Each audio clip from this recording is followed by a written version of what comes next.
Top, du coup, on est parti. Première partie de simulation entretien de naturalisation par décret. Ouais. Première question. Quelle est la devise de la France? Liberté, égalité. Et qu'est-ce que veulent dire ces grands principes? Liberté, égalité, Liberté. fraternité. Liberté, c'est qu'on est libre de faire ce qu'on veut tant qu'on ne nuit pas à autrui. Égalité, c'est le fait d'être égaux devant la loi, homosexuel, tout ce qu'on veut, les tous qui poseront la loi. Et fraternité, c'est s'entraider et aider l'autre. D'accord. Donne-moi un exemple de fraternité, par exemple. Par exemple, pour le Covid, il y avait des gens, ils travaillaient pour d'autres employeurs. Il y en a, ils prenaient ils risquaient leur vie carrément en allant bosser, et donc les supermarchés par exemple et tout. Pour les cotisations aussi, de cotisation et tout. Ok. Et concrètement, toi, maintenant, tu as envie de mettre en œuvre ton principe de fraternité pour aider autrui. Comment tu fais?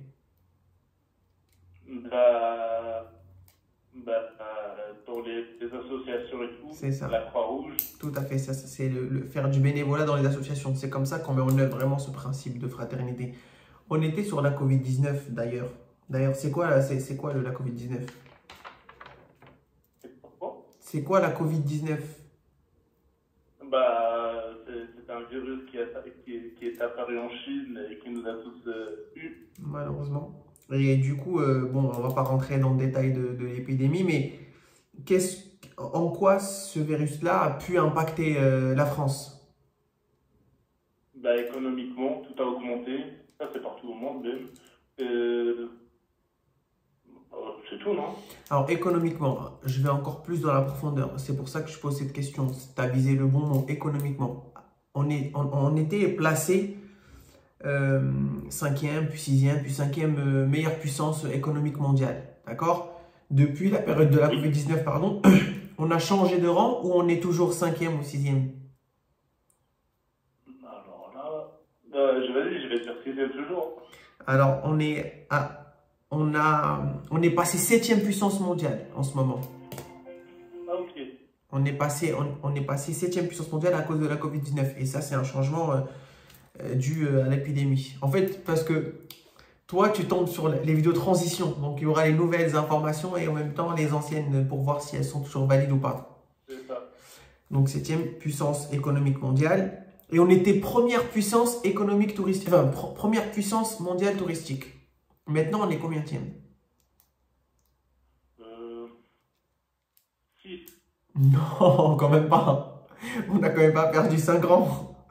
Non, on est 3e puissance touristique. On est 3e en ce moment. Et ça, c'est à cause de la Covid-19. C'est les deux changements radicaux qui ont été... dont l'impact est dû à la Covid-19. D'accord? Ça, c'est à jour au 26 juin 2022. Donc, les informations sont bonnes. Quel grand événement démocratique? D'abord, qu'est-ce la démocratie? La démocratie,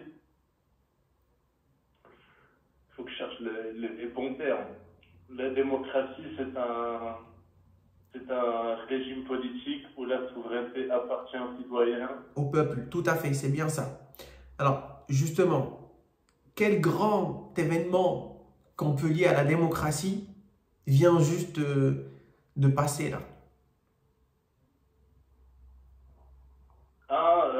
Dans le gouvernement, genre le Premier ministre. Ouais, alors, avant ça, avant qu'on nomme le Premier ministre, qu'est-ce qu'il y a eu? Il y a eu les élections. Tout à fait, les élections. Alors, quel genre d'élection on a? Là, c'était les législatives. Et avant les législatives, on avait eu quoi? Les élections pour présidentielles. Exactement. Le président, il est élu pour combien de temps? 5 ans. Et les députés?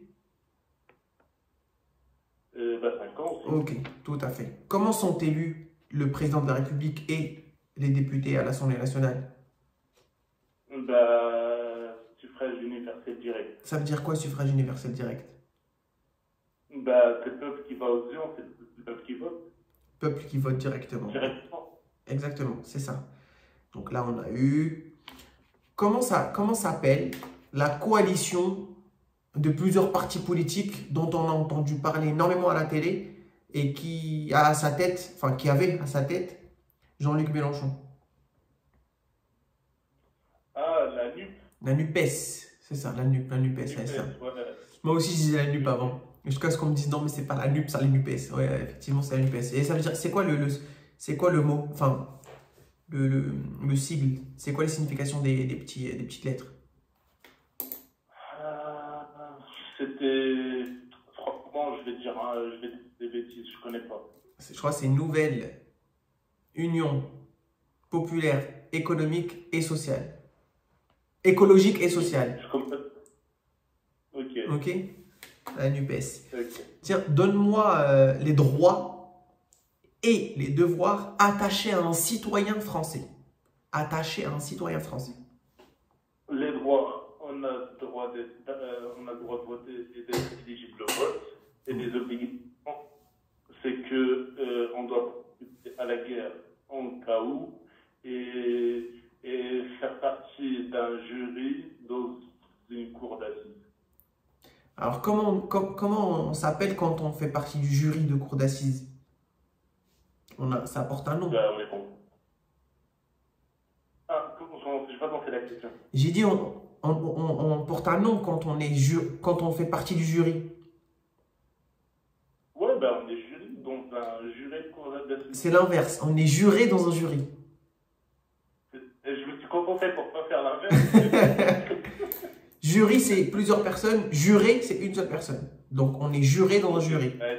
C'est dans un jury de cour d'assises. Voilà, mais la réponse, tu l'avais, elle était bonne. Hein. C'est participer à la cour d'assises. Et en plus, on ne peut pas refuser de participer à ça. Ça, c'est une obligation. Est-ce qu'on on est libre de dire ce qu'on veut en France? Oui, on est libre de dire ce qu'on veut, sauf insulter des gens et injure, taper d'injures et les insulter, dire des mensonges à propos d'eux, ça s'appelle la diffamation.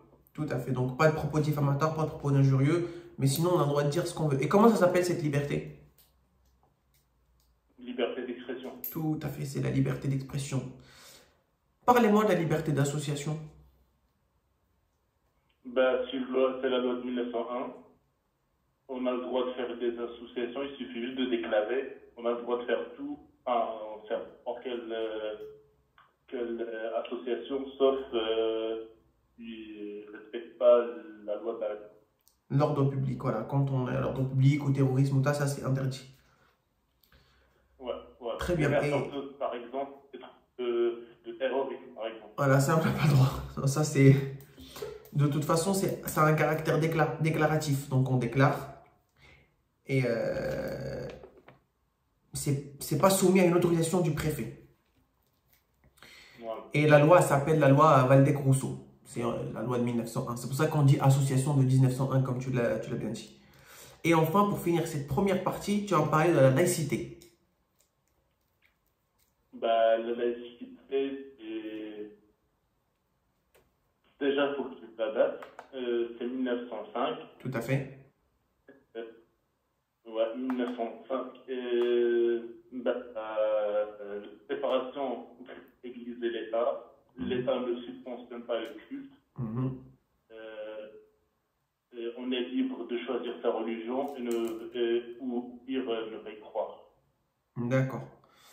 Et qui garantit notre liberté religieuse en France?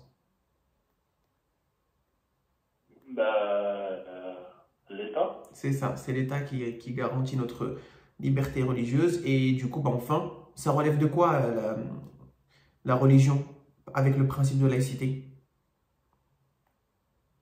C'est des associations, du coup. Alors oui, effectivement, c'est des associations, mais la religion elle reste à la maison. On dit que ça relève du droit, enfin, ça relève de la vie privée de chacun. Ok. Ouais. Mais sinon, oui, les associations, c'est eux qui gèrent la religion et c'est pas subventionné par l'État. Depuis 1905, il Voilà, sauf, Sauf la reine, vu qu'elle était allemande avant. tout à fait, elle est encore sous le concordat de 1800, 1800 et quelques, voilà.